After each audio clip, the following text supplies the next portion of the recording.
jail. The hum of the Ferrari SF90 was a low, contented purr against the quiet backdrop of the late afternoon in Fairhaven.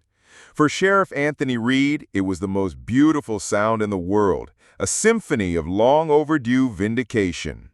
20 years, 2 decades of navigating the labyrinthine corridors of justice, of walking the razor's edge between law and chaos, of sacrificing sleep, sanity, and sometimes even safety for a community that often took his quiet dedication for granted. He wasn't one for grand pronouncements or ostentatious displays. His badge, worn smooth against his chest, spoke volumes enough. Yet even a man of his quiet resolve had his breaking point, and subsequently his moment of triumph. The last case.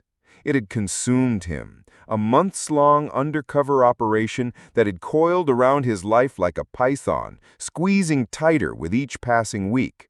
It wasn't just a local drug bust or a petty larceny. This was a multi-state human trafficking ring, deeply entrenched, with tendrils reaching into surprising corners of society. He lived and breathed the roles, the lies, the constant gnawing fear of exposure. He'd seen things that would haunt less hardened men, walked into situations that screamed peril, and spent countless nights strategizing with his team, fueled by cold coffee and an unyielding sense of purpose. When the final arrests were made, the network dismantled, and the victims rescued, a collective sigh of relief echoed not just through Fairhaven, but across the national news cycles that had tracked the intricate unraveling of the operation. It was a victory, hard-won and deeply personal.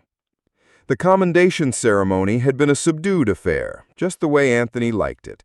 No flashing lights or ticker tape parades, just the quiet acknowledgement from his peers, the firm handshake from the mayor, and a deep, resonant pride in his wife Evelyn's eyes. Evelyn, his rock, his confidant, and a formidable deputy chief in her own right. She understood the silent battles, the emotional scars. When he'd told her he was thinking of finally, truly spoiling himself, not with a fishing boat, not with a new tool shed, but with something utterly extravagant, she hadn't batted an eye. "You've earned it, Anthony," she'd said, her voice soft but firm, every single mile of it.